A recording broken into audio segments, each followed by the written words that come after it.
Hello friends, welcome to Sri Tamil channel. இன்றைக்கி நாம் ஒரு different variety of instant dosa தான் பார்க்க போகிறோம். இட்லி தோசை மாவு இல்லாத சமயங்களில் இந்த இன்ஸ்டன்ட் தோசை நமக்கு சூப்பராக கை கொடுக்கும். எப்போவும் வீட்டில் இருக்கிற பொருட்களை வச்சே இந்த சூப்பரான சாஃப்டான தோசையை எப்படி பண்ணலான்னு வாங்க பார்க்கலாம். இந்த தோசை பண்ணுறதுக்கு முதல்ல ஒரு பவுலில் 1 கப் ரவை எடுத்துக்கோங்க. ரவையில் தேவையான அளவு தண்ணி சேர்த்து ஊற வச்சுக்கலாம். அடுத்து ஒரு 1/4 கப் அவல் எடுத்துக்கோங்க. அவலை ஒரு முறை நல்லா கழுவிட்டு அதுலேயும் கொஞ்சம் தண்ணி சேர்த்து ஊற வச்சுக்கலாம். அவல் ரவை ரெண்டுமே ஒரு அரை மணி நேரம் ஊறட்டும்.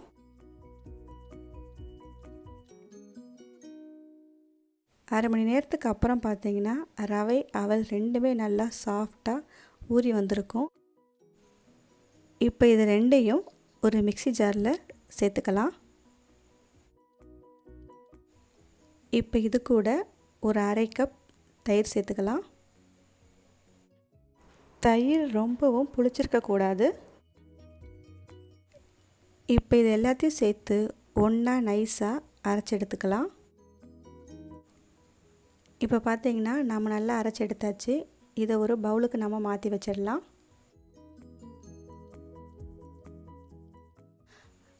அடுத்து ஒரு அரை ஸ்பூன் உப்பு சேர்த்துக்கோங்க. அப்புறமா கொஞ்சமாக நறுக்கிய கொத்தமல்லி, கேரட் சேர்த்துக்கலாம். இது எல்லாத்தையும் சேர்த்து ஒரு முறை நல்லா கலந்து விட்டுக்கோங்க. அடுத்து கொஞ்சமாக சமையல் சோடா சேர்த்துக்கோங்க. இது ஆப்ஷன் தான், விருப்பம் இருந்தால் சேர்த்துக்கோங்க. இது எல்லாத்தையும் சேர்த்து ஒரு முறை நல்லா கலந்து விட்டுக்கோங்க. தோசைக்கல் லேசாக சூடானதும் கொஞ்சம் கனமான தோசைகளாக நாம் ஊற்றிக்கலாம். உங்களுக்கு தோசை மெலிசாக வேணுனாலும் அதுக்கேற்ற மாதிரியும் நீங்கள் ஊற்றிக்கோங்க. தேவையான அளவு எண்ணெய் சேர்த்துக்கோங்க. இப்போ கொஞ்சமாக கொத்தமல்லி, கேரட் மேலே சேர்த்துக்கோங்க. இப்போ இதை மூடி போட்டு அடுப்பை மீடியம் ஃப்ளேமில் வச்சு ஒரு நிமிஷத்துக்கு வேக வச்சு எடுத்துக்கலாம். 1 நிமிஷத்துக்கு அப்புறம் ஓப்பன் பண்ணி பார்த்தீங்கன்னா தோசை ஒரு பக்கம் ஓரளவுக்கு வெந்திருக்கும். இப்போ நாம் இதை திருப்பி போட்டுக்கலாம். திருப்பி போட்டதுக்கப்புறம் இன்னும் 1 நிமிஷம் இதை வேக வச்சு எடுத்துக்கோங்க. அவ்வளவுதான், ஒரு சூப்பரான இன்ஸ்டன்ட் தோசை நாம் ரெடி பண்ணிட்டோம்.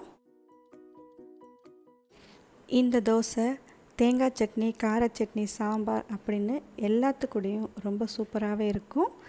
ஓகே ஃப்ரெண்ட்ஸ், இந்த ரெசிபியை நீங்கள் வீட்டில் ட்ரை பண்ணி பார்த்துட்டு எப்படி இருக்குன்னு சொல்லுங்கள். இந்த ரெசிபி உங்களுக்கு பிடிச்சிருந்தால் லைக் பண்ணுங்கள், ஷேர் பண்ணுங்கள், ஸ்ரீ தமிழ் சேனலுக்கு சப்ஸ்கிரைப் பண்ணுங்கள். தேங்க்ஸ் ஃபார் வாட்சிங்.